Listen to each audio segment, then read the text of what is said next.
한 여자가 황제가 되자 남자들은 그녀를 괴물이라 불렀습니다. 신과 인간 모두가 증오한다고 말이죠.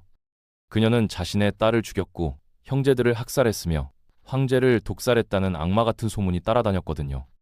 하지만 진실은 뭘까요? 정말 그녀는 피에 굶주린 권력의 화신이었을까요? 아니면 남성 중심 사회가 두려워한 위대한 통치자였을까요? 오늘은 중국 역사상 가장 논란 많은 인물, 측천무후의 이야기를 해보겠습니다. 서기 684년 장안의 궁전안이 조용해졌습니다. 태후 측천무후가 떨리는 목소리의 전령에게 편지를 소리내어 읽으라고 명령했거든요. 그것도 조정의 모든 신하들 앞에서요. 편지는 그녀에게 반기를 든 반란군에 합류한 시인이 보낸 거였는데 내용이 가히 충격적이었습니다.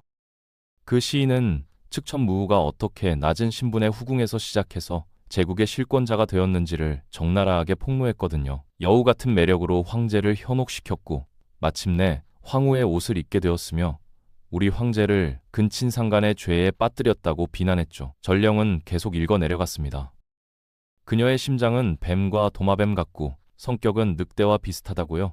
간사한 자들과 가까이하며 충직하고 선량한 이들을 죽였고 언니를 살해하고 형제들을 도륙했으며 황제를 독살하고 어머니마저 독살했다는 내용이었습니다. 신과 인간 모두가 그녀를 증오하고 하늘과 땅도 그녀의 존재를 용납할 수 없다는 독설로 끝을 맺었죠. 궁전 안이 숨죽인 듯 고요해졌는데 모두가 측천무후의 반응을 기다렸습니다. 그녀는 편지를 받아 훑어보더니 갑자기 웃음을 터뜨렸거든요. 그리고는 신하들을 돌아보며 날카롭게 한마디를 던졌죠. 이건 너희들 잘못이야. 편지를 흔들며 말했습니다. 저 시인을 우리 편으로 채용했어야 하는 거 아니야? 이 일화는 측천무후라는 인물이 얼마나 담대했는지를 보여주는데 그녀는 중국 역사상, 아니 세계 역사상 가장 매혹적이고 극적인 인물 중 하나거든요. 14살의 황제의 후궁으로 입궁한 소녀가 후궁들 사이의 치열한 경쟁을 뚫고 올라가 황제의 아들 마음을 사로잡았고 결국 여러 허약한 황제들을 통해 공동 통치자로 군림하게 됩니다.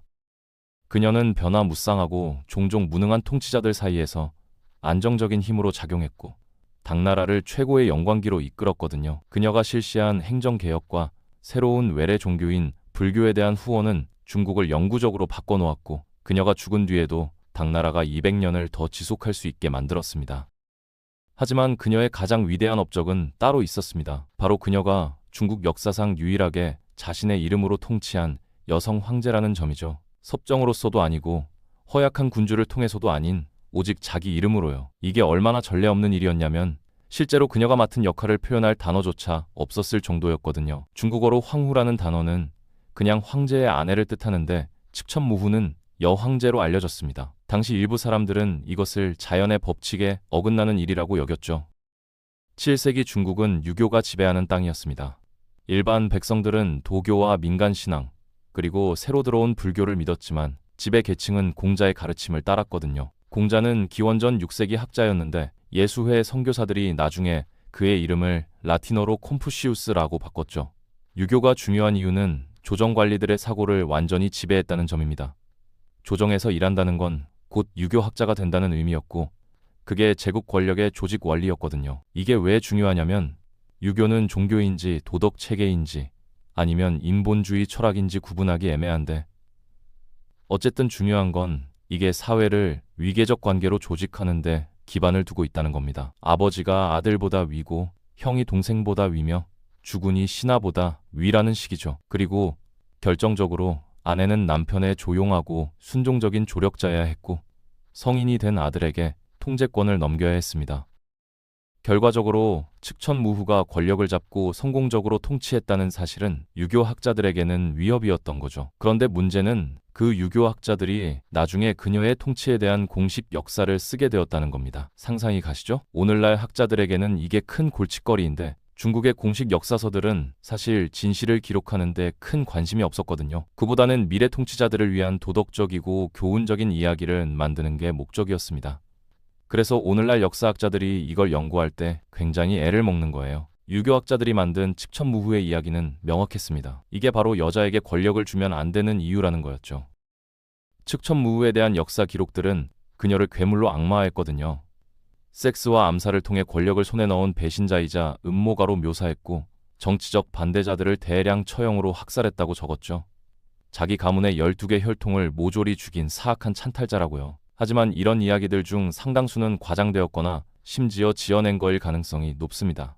가장 악명 높은 비난은 그녀가 경쟁자들의 손발을 잘라낸 뒤 술독에 던져 넣어 익사시켰다는 건데, 이건 분명히 더 이전 시대의 이야기에서 그대로 베껴온 겁니다.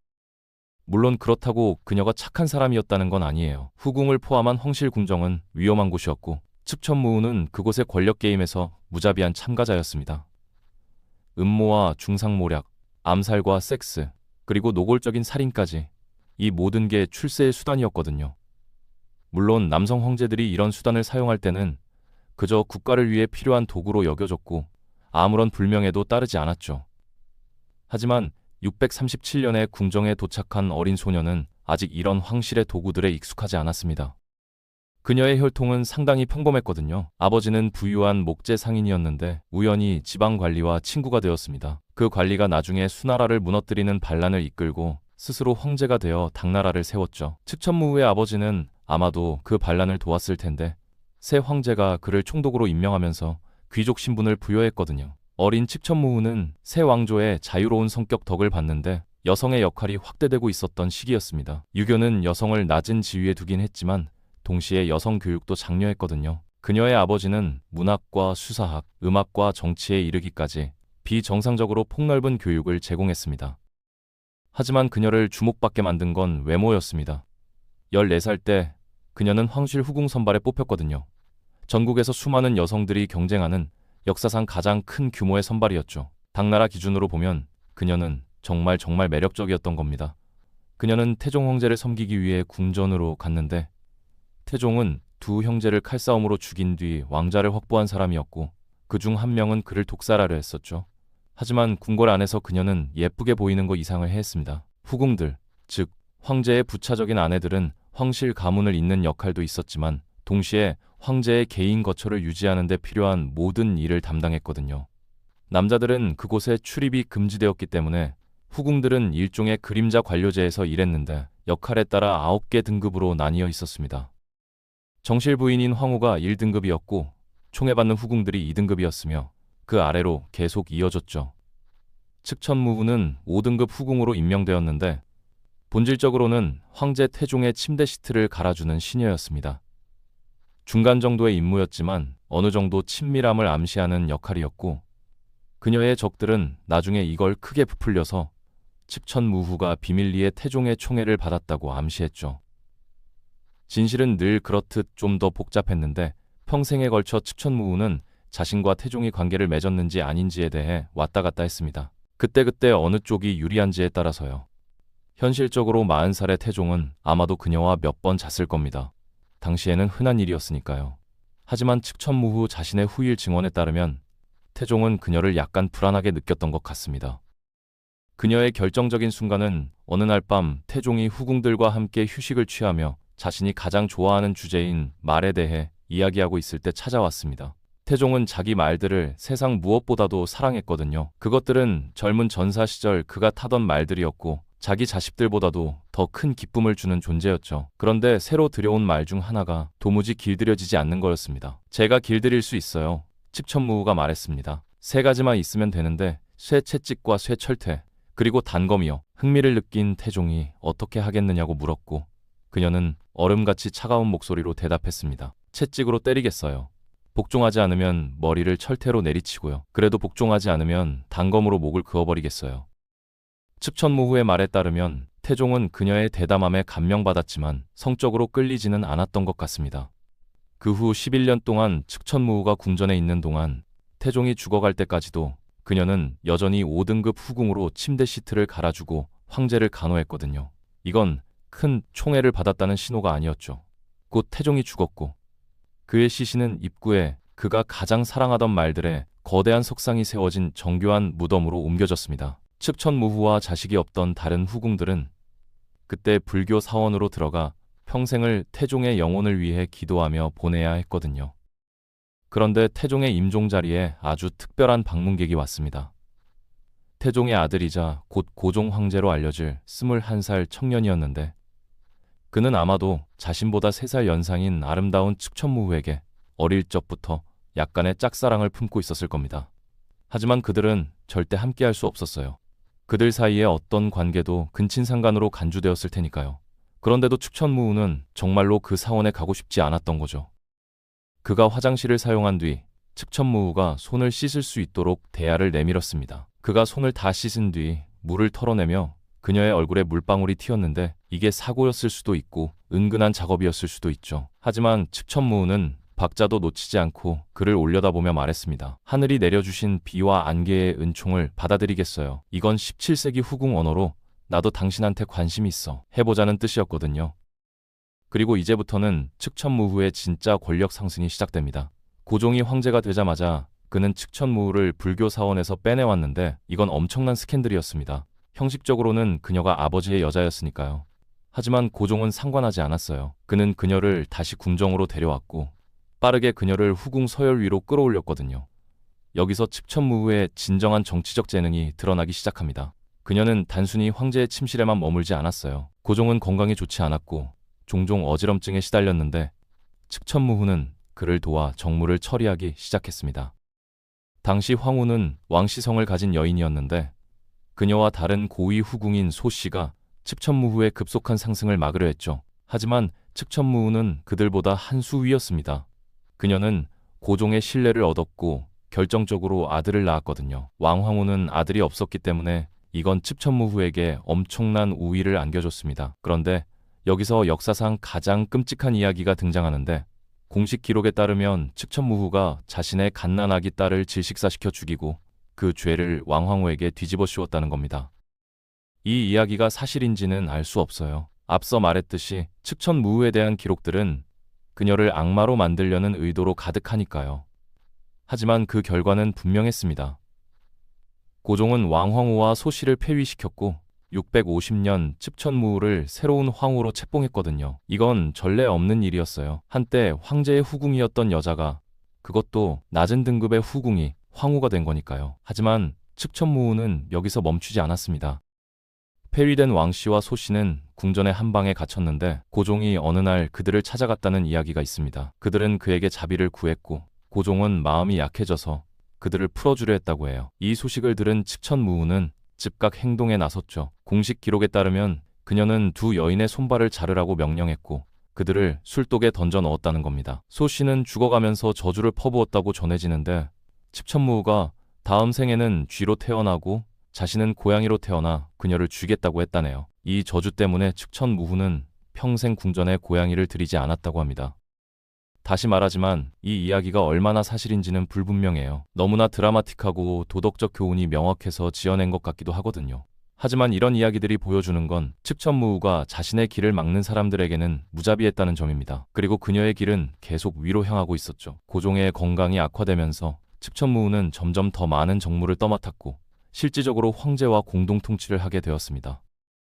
655년부터 683년까지 거의 30년 동안 측천무후는 고종과 함께 당나라를 통치했어요. 역사가들은 이 시기를 이성이 함께 다스린 시대라고 부르는데 공식적으로는 고종이 황제였지만 실제로는 측천무후가 많은 결정을 내렸거든요. 그녀는 행정개혁을 단행했고 관료제를 효율화했으며 인재 등용 시험을 확대해서 능력 있는 사람들이 출세할 수 있게 만들었습니다. 이전에는 귀족 가문 출신만이 고위직에 오를 수 있었는데 측천무후는 이걸 바꿔서 평민 출신도 능력만 있으면 높은 자리에 오를 수 있게 했죠.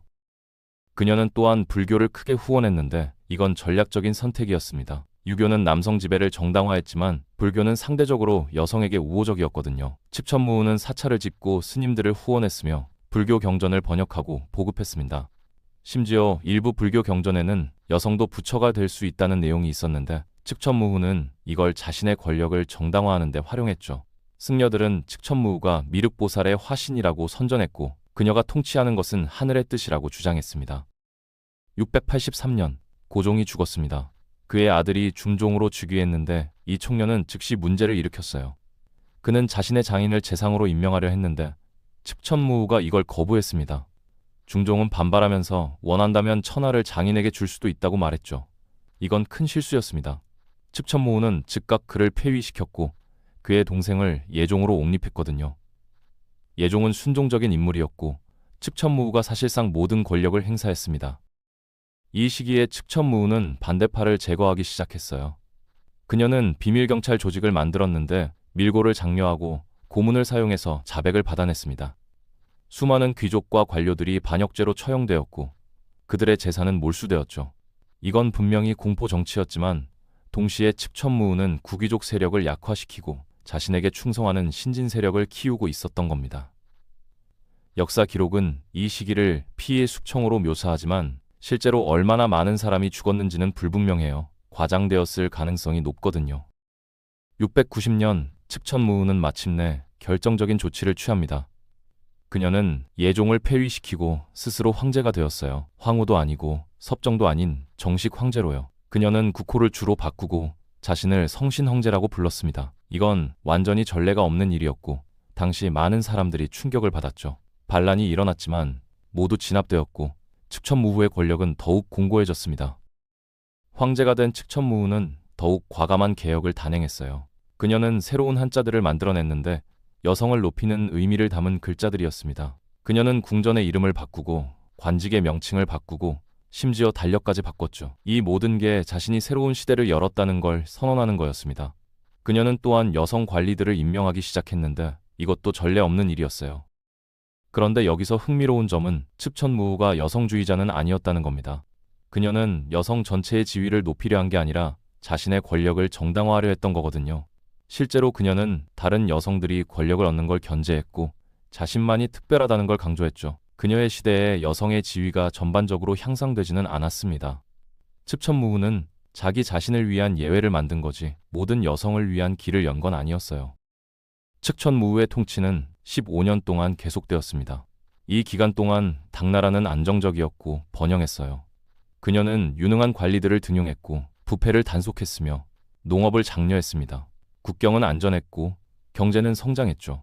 물론 반대파에 대한 탄압도 계속되었지만 이건 당시 다른 황제들도 다 하던 일이었습니다. 측천무후가 특별히 더 잔인했다는 증거는 없어요. 다만 그녀가 여자였기 때문에 같은 행동이 더욱 악랄하게 보였던 거죠. 나이가 들면서 측천무후는 점점 더 불교에 의지했습니다. 그녀는 거대한 사찰들을 지었고 수많은 불상을 조성했어요. 낙양의 용문석굴에 있는 거대한 부처상은 측천무후의 얼굴을 본떠 만들어졌다고 전해집니다. 그녀는 자신을 부처의 화신으로 선전했고 많은 사람들이 실제로 그렇게 믿었죠. 하지만 동시에 그녀는 젊은 남자들을 총애하기 시작했는데 이것도 스캔들이 되었습니다. 역사 기록은 그녀가 세욕에 빠졌다고 비난하지만 남성 황제들이 젊은 후궁들을 거느린 건 아무도 문제 삼지 않았죠. 705년 82살의 측천무후는 병에 걸렸습니다. 그녀가 약해지자 조정의 신하들이 쿠데타를 일으켰어요. 그들은 그녀를 폐위시키고 중종을 복위시켰습니다. 몇 달 후 측천무후는 죽었고 그녀의 시대는 끝났죠. 그녀가 죽자마자 그녀가 만든 한자들은 폐지되었고 국호는 다시 당으로 바뀌었으며 그녀의 개혁 중 많은 것들이 되돌려졌습니다. 하지만 측천무후의 유산은 사라지지 않았어요. 그녀가 등용한 유능한 관리들은 계속해서 당나라를 이끌었고 그녀가 단행한 행정개혁의 많은 부분이 유지되었습니다. 불교에 대한 그녀의 후원은 불교가 중국에 깊이 뿌리내리는 데 결정적인 역할을 했죠. 그리고 무엇보다 그녀는 여자도 제국을 통치할 수 있다는 걸 증명했습니다. 비록 그녀 이후로 다시는 여성 황제가 나오지 않았지만요. 측천무후에 대한 평가는 오늘날까지도 논란거리입니다. 어떤 학자들은 그녀를 잔인한 독재자로 보고 다른 학자들은 그녀를 유능한 개혁가로 평가하죠. 진실은 아마도 그 중간 어딘가에 있을 겁니다.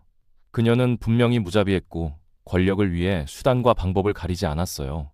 하지만 동시에 그녀는 탁월한 정치가였고 당나라를 안정적으로 이끈 유능한 통치자였습니다. 그녀가 남자였다면 아마도 위대한 황제 중 한 명으로 기억되었을 거예요. 하지만 그녀는 여자였고 그것만으로도 많은 사람들에게는 용서할 수 없는 죄였던 겁니다. 684년 그 궁전에서 반란군의 편지를 읽던 측천무후로 돌아가 봅시다. 그녀는 웃으며 말했죠. 저 시인을 우리 편으로 채용했어야 한다고요? 이 일화는 그녀의 자신감과 담대함을 보여줍니다. 그녀는 자신에 대한 비난을 두려워하지 않았어요. 오히려 그걸 인정하고 심지어 그걸 능력의 증거로 여겼죠. 그녀는 자신이 뭘 했는지 알았고 그걸 후회하지 않았습니다. 그녀는 살아남기 위해 싸웠고 권력을 얻기 위해 싸웠으며 그 권력을 유지하기 위해 싸웠어요. 그리고 그녀는 성공했습니다.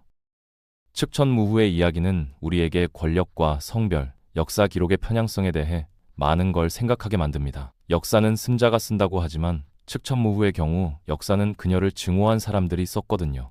그들은 그녀를 괴물로 만들려 했지만 동시에 그들도 그녀의 능력과 업적을 완전히 지울 수는 없었습니다. 그 기록들 사이사이로 진짜 측천무후의 모습이 보이는데 그녀는 복잡하고 모순적이며 매혹적인 인물이었습니다.